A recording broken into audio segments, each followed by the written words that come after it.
सत्ता के शतरंजी चालों का नाम है महाभारत। महाबली भीष्म शुरू से ही इन्हीं चालों के चक्रव्यूह में फंसे रहे और जीवन भर हस्तिनापुर की राजनीति का सेंटर रहे। वो भीष्म ही थे जिनके सामने पूरे आर्यवर्त में कोई सर तक नहीं उठा सका। पर सुपरमेसी की उनकी इसी नीति की शिकार हुई राजकुमारी गांधारी। दरअसल गांधार राज्य की इस बेटी के बारे में उन्होंने इतना कुछ सुना था कि उन्हें लगा कि गांधारी ही कुरुवंश को योग्य उत्तराधिकारी दे सकती है। तो उन्होंने अपने अमात्य के हाथों धृतराष्ट्र के विवाह का प्रस्ताव भेजा।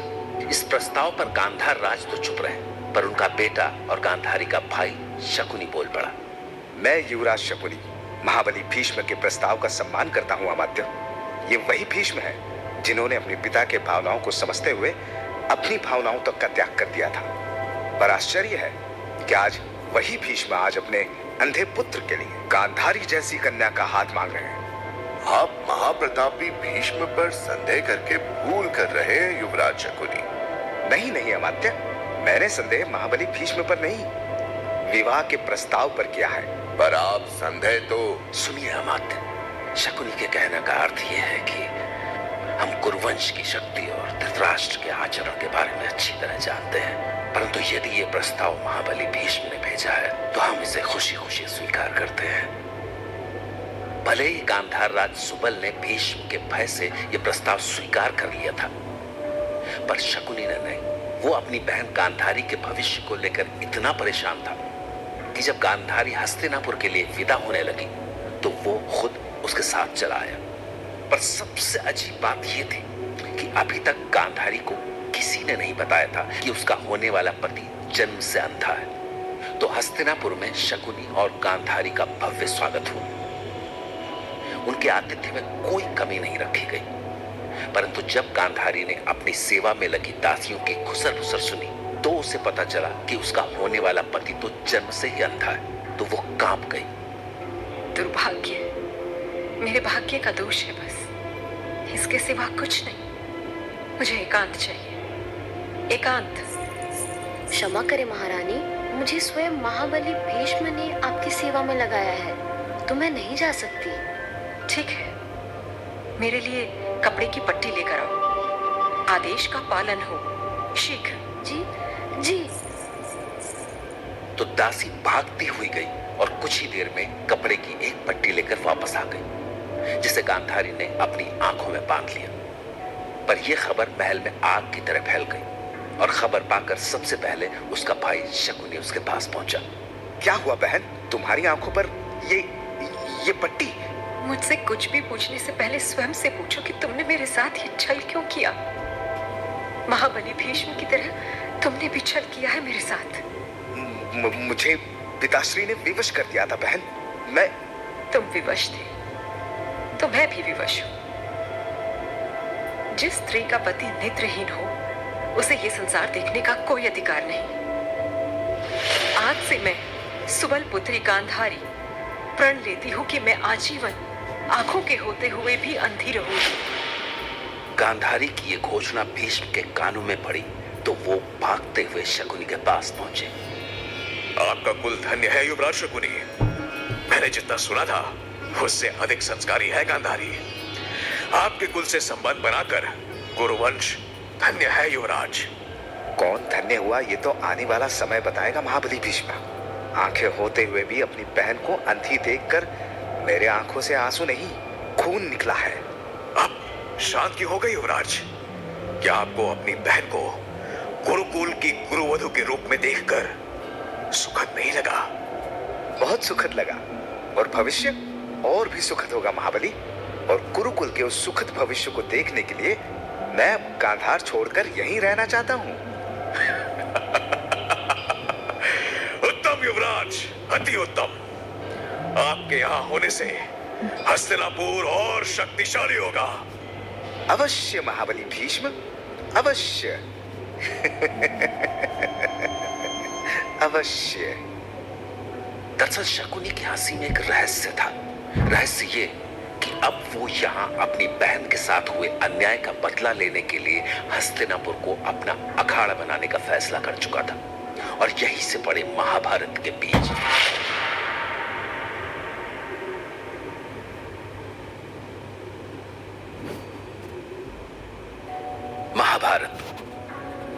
रिवेंज स्टोरीज का कलेक्शन है महाभारत, और इन्हीं रिवेंज स्टोरीज में से एक है माँ बेटे की कहानी। माँ कुंती और उसका बेटा कर्ण। कर्ण के मन में अपनी जन्म देने वाली माँ के खिलाफ बहुत सारे ग्रजेस थे।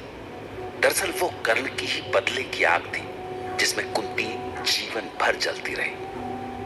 कितनी लाचार होगी वो माँ जो कभी अपने बेटे को सीने से नहीं लगा सकी। दरअसल कुंती अपने पिता के मित्र और बुआ के बेटे कुंती भोज के यहां जन्मी, और जब वो जवान हुई तो एक दिन महर्षि दुर्वासा कुंती भोज के महल में आए और कुंती ने उनकी इतनी सेवा की कि दुर्वासा ने खुश होकर उससे वर मांगने के लिए कहा। मैं तेरी सेवा से बहुत प्रसन्न हूं कुंती, तो तुझे जो भी मांगना हो मांग ले। क्या मांगू ऋषि से? कुछ समझ नहीं आ रहा। क्या हुआ पुत्री, तेरी कोई कामना नहीं? मेरी इच्छा का मान मत कर, वरना तुझे श्राप दे दूंगा। नहीं, श्राप न दे। देना ही है तो मुझे ऐसा मंत्र दे दे जिससे मैं जब चाहूं किसी भी देवता को बुला सकूं। जा, तुझे दिया कुंती, तुझे दिया। कभी भी किसी भी देव को बुलाने की शक्ति पाने के बाद एक दिन कुंती की इसे आजमाने की इच्छा हुई, तो उसने मंत्र बोले और सूर्य देव तुरंत प्रकट हो गए। पर वो जाने से पहले कुंती को ऐसा वरदान दे गए जिससे कुंवारी कुंती प्रेग्नेंट हो गई, जिसके बाद किस्मत के हाथों मजबूर कुंती ने समाज के डर से चोरी छुपे उस बालक को जन्म दिया। पर यह राज हमेशा के लिए तो राज नहीं रह सकता था, तो कुंती ने कलेजे पर पत्थर रखकर उस बच्चे को एक राजसी टोकरी में रखकर अश्व नदी में बहा दिया। मुझे क्षमा करना पुत्र, मैं मजबूर हूँ। हे ईश्वर, मैं ऐसा करने से पहले मर क्यों नहीं गई? मर क्यों नहीं गई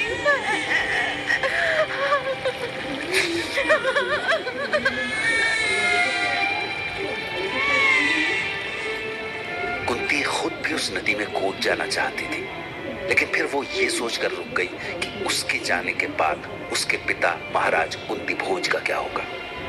जबकि दूसरी ओर वो टोकरी आगे चलकर नदी के घाट पर जा लगी और उस पर अधिरथ और राधा नाम के एक कपल की नजर पड़ी, तो वो उसे अपने साथ घर ले आए और बड़े प्यार से उस बच्चे को पालने लगे। बड़ा होकर यही बच्चा कर्ण हुआ, सूर्य की शक्ति वाला सूर्य पुत्र कर्ण, जिसने महाभारत के युद्ध में हाहाकार मचा दिया।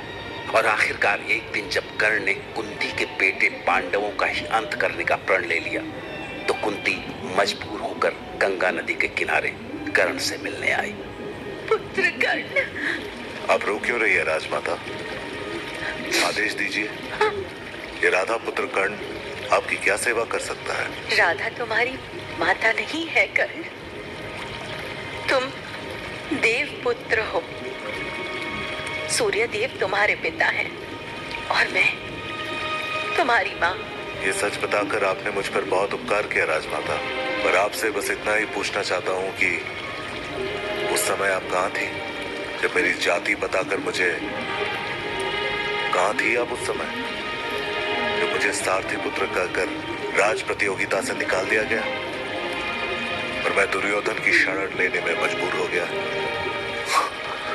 और आज जब मैं पांडवों के नाश का प्रण कर चुका हूं, तब आप मुझसे सच बताने आई हैं? मैं तुम्हारी अपराधी हूँ पुत्र, मैं स्वयं को कभी क्षमा नहीं कर पाऊंगी। बस तुझसे प्रार्थना करती हूँ कि तू पांडवों का साथ दे। तू मेरे पुत्रों में सबसे बड़ा है, तो युद्ध में विजय के बाद तो राजा तू ही बनेगा ना? आपके दिए हुए सिंहासन की चाह नहीं है मुझे।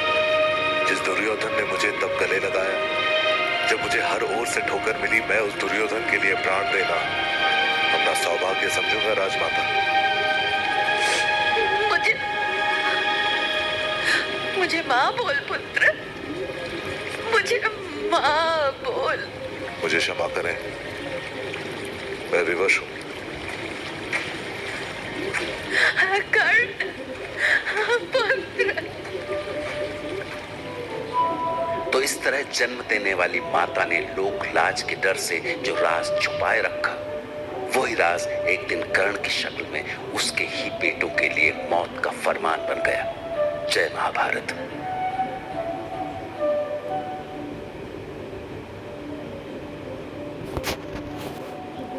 महाभारत यानी सत्ता के लिए दांव पेचों की कहानी। कुरुवंशियों का उत्तराधिकारी कौन हो, ये सवाल भीष्म के मन में न जाने कब से चल रहा था। लेकिन क्यों? राजा का बड़ा बेटा ही राजा होता है, यही परंपरा थी और इस हिसाब से धृतराष्ट्र को राजा बनना था। लेकिन भीष्म ने पांडु को राजा बनाया क्योंकि अंधे धृतराष्ट्र को राजा बनाना उसे ठीक नहीं लगा और यहीं से शुरू हुई एक महायुद्ध की कहानी। पांडु को हस्तिनापुर की राजगद्दी मिली और इसके बाद उसे मद्र राज्य की बेटी अच्छी लगी तो उसने विवाह भी कर लिया। वैसे तो वो रोगी था, पर उसकी बीमारी से उसकी वीरता में कोई कमी नहीं आई और वो कई राज्यों को जीतकर चक्रवर्ती राजा बन गया। तो भीष्म ने खुश होकर उसे उसकी दोनों पत्नियों के साथ वन विहार के लिए भेज दिया। पर यहीं से पांडु के बुरे दिन शुरू हो गए। दरअसल वन में शिकार करते हुए उसकी नजर एक हिरन के जोड़े पर पड़ी और उसने तीर चला दिया। पर तीर लगते ही वो हिरन एक ऋषि में बदल गया और हिरणी एक सुंदर स्त्री। और तभी पांडु को घायल ऋषि के शब्द सुनाई दिए। अधर्मी। हे ईश्वर, माद्री, मैं तो हिरन पर तीर चला रहा था, फिर चलिए स्वामी, चल के देखते हैं। ऋषिवर, मैंने जानबूझकर तीर नहीं चलाया। मैं और मेरी पत्नी हिरन हिरनी के रूप में विहार कर रहे थे और ऐसी अवस्था में तुमने मेरा वध किया। राजा होकर ऐसा पाप। मैं क्षमा चाहता हूँ। ऋषिवर, मैं मेरे पति से हुई इस भूल के लिए क्षमा मांगती हूँ। नहीं देवी नहीं, तुम्हारे पति को इस पाप का दंड तो मिलेगा, अवश्य मिलेगा श्राप। मैं अपनी समस्त सिद्धियों और संचित बल से तुम्हें श्राप देता हूं कि जिस क्षण तुम अपनी पत्नी के साथ विहार करोगे उसी क्षण तुम्हारी मृत्यु हो जाएगी। नहीं, हे ईश्वर। हे ईश्वर, हे ईश्वर। महाराज, खुद को संभालिए महाराज। यदि आप ही ऐसे टूट जाएंगे तो हमें कौन संभालेगा? मैं अब किसी को संभालने योग्य न कहा गया। ऋषि के एक श्राप ने सब कुछ। कुंती, माद्री, तुम दोनों हस्तिनापुर लौट जाओ और पितामह से कह देना कि पांडु अब किसी योग्य नहीं रहा। नहीं महाराज, हम आपको छोड़कर कहीं नहीं जाएंगे, कहीं नहीं। नहीं महाराज, मैं अंतिम सांस तक आपके साथ रहूंगी। तो कुंती और माद्री पति के साथ वहीं वन में रह गई और जब हस्तिनापुर में पांडु के श्राप की खबर पहुंची तो भीष्म पांडु को वापस लेने आए। पर जब पांडु वापस नहीं लौटे तो हस्तिनापुर लौटकर भीष्म ने पांडु के अंधे भाई धृतराष्ट्र को राजा बना दिया। पर इधर वन में एक और चिंता ने पांडु का दुख और बढ़ा दिया। मैं आपका दुख समझ सकती हूँ स्वामी। आप श्राप के कारण संतान सुख नहीं पा सकते और इसीलिए आपको पितृ ऋण, ऋषि ऋण और देव ऋण से भी मुक्ति नहीं मिलेगी। परंतु मैं आपको वचन देती हूँ कि आप पिता अवश्य बनेंगे। ये क्या कह रही हो कुंती? ये कैसे संभव है? ऋषि के श्राप से यदि मैं तुम्हारे या माद्री के पास भी आया तो?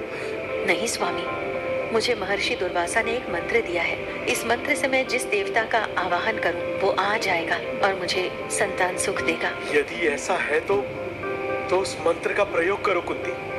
और मुझे मेरे पाप से मुक्त करो। हे ईश्वर, माद्री, सुना तुमने? मैं पाप से मुक्त हो सकता हूं मैं।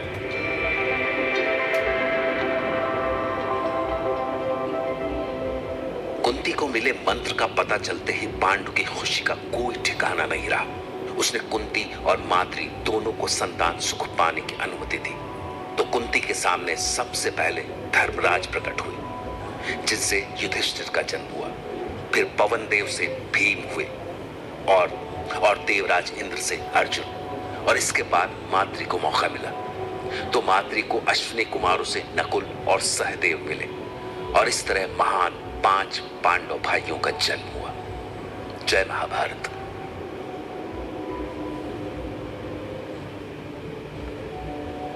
महाभारत गांधारी के 100 और पांडु के 5 बेटों के कॉन्फ्लिक्ट की कहानी है। महाभारत गांधारी के ये 100 बेटे एक से बढ़कर एक थे, पर सवाल है कि गांधारी के 100 बेटे हुए कैसे। दरअसल इसके पीछे थी महर्षि व्यास की कृपा। जब कभी उन्होंने गांधारी को 100 पुत्रों का आशीर्वाद दिया था तो भीष्म पितामह को भी लगा था कि महर्षि व्यास ने कुछ ज्यादा ही बोल दिया। पर व्यास के आशीर्वाद के ठीक बाद गांधारी प्रेग्नेंट हो गई, लेकिन उसके गर्भ को 9 महीने बीत गए पर डिलीवरी नहीं हुई। जबकि इसी बीच वनवासी जीवन बिताती कुंती और माद्री ने 5 देव पुत्रों को जन्म दिया। और इस खबर से गांधारी पागल सी हो गई। उसे लगा कि अब तो कुंती का बड़ा बेटा ही हस्तिनापुर के सिंहासन पर बैठेगा। अब तक उसकी प्रेगनेंसी को लगभग 2 साल हो चुके थे। तो अपनी देवरानी की किस्मत से फ्रस्ट्रेटेड गांधारी ने गुस्से में अपने गर्भ पर घूंसा मार लिया और इस चोट से गर्भ गिर गया। चारों ओर खून ही खून फैला था और उसके बीच मांस के पिंड जैसा गर्भ, जहां तक कि उस मांस पिंड में हाथ पैर भी नहीं उगे थे। और जब यह खबर उसके कक्ष से बाहर गई तो हाहाकार मच गया। पितामह भीष्म इतने घबरा गए कि उन्होंने तुरंत महर्षि व्यास को बुलवा लिया। अनहोनी हो गई महर्षि व्यास, अनहोनी हो गई। ऐसी घटना तो हमने कभी सुनी भी नहीं थी। आप ज्ञानी है भ्राता, अब कुरुवंश की इस दुर्भाग्य से आप ही बचाएंगे। कभी कभी दुर्भाग्य में ही सौभाग्य छुपा होता है भीष्म। गांधारी कोई साधारण स्त्री नहीं है, तभी मैंने उसे 100 पुत्रों का आशीर्वाद दिया था। 100 पुत्र? ऐसा कैसे संभव है भ्राता? और अभी जो घटना हुई है उसे तो एक संतान की भी संभावना नहीं रही। गांधारी के कक्ष का ऐसा हाल है कि कोई वहां जाने तक का साहस नहीं कर पा रहा। गर्भ से एक मांस का पिंड हुआ है, रक्त से सना मांस का पिंड, और अभी तो हमने उसके विसर्जन का आदेश दिया है। विसर्जन? क्या विसर्जन करने से संतान की प्राप्ति होगी? मैं अभी जाकर देखता हूँ। महर्षि व्यास गांधारी के कक्ष में पहुंचे और बड़े ध्यान से गर्भपिंड को देखने लगे।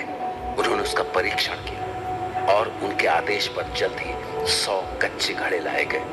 कोई समझ नहीं पा रहा था कि महर्षि व्यास आखिर क्या करने जा रहे हैं। महर्षि व्यास ने उस मांस पिंड के 100 छोटे छोटे टुकड़े करने चाहे, पर गलती से एक टुकड़ा ज्यादा हो गया जो बाकी टुकड़ों से थोड़ा छोटा था। मतलब कुल 101 टुकड़े हुए।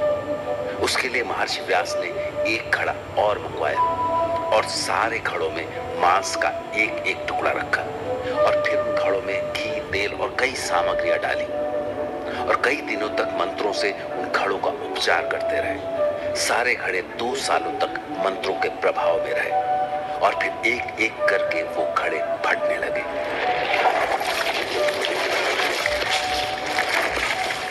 उनमें से शिशुओं के रोने की आवाजें आने लगी और फिर हर एक घड़े से एक शिशु बाहर आया और इस तरह 100 बालक और 1 बालिका जन्मी। रोने की आवाज जिस घड़े से सबसे पहले आई थी उससे निकले बच्चे का नाम रखा गया दुर्योधन। उसके बाद दुशासन और इसी तरह बाकी बच्चों के नाम रखे गए और आखिरी घड़े से निकली बच्ची का नाम रखा गया दुशला।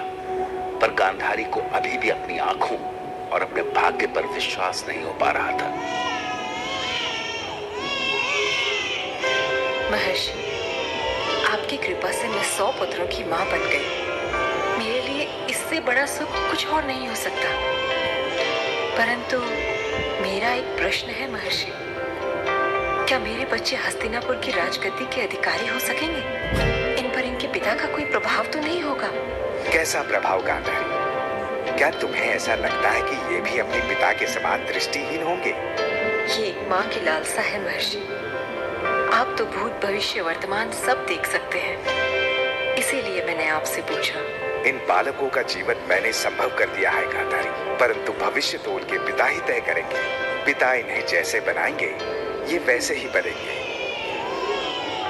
महर्षि की भविष्यवाणी का मतलब गांधारी नहीं समझ सकी, लेकिन उनका कहना सच हुआ। होश संभालते ही इन बच्चों ने दिखाना शुरू कर दिया कि वो क्या बनने वाले थे। मतलब कौरवों की इसी फौज ने आगे चलकर महाभारत की नींव रखी।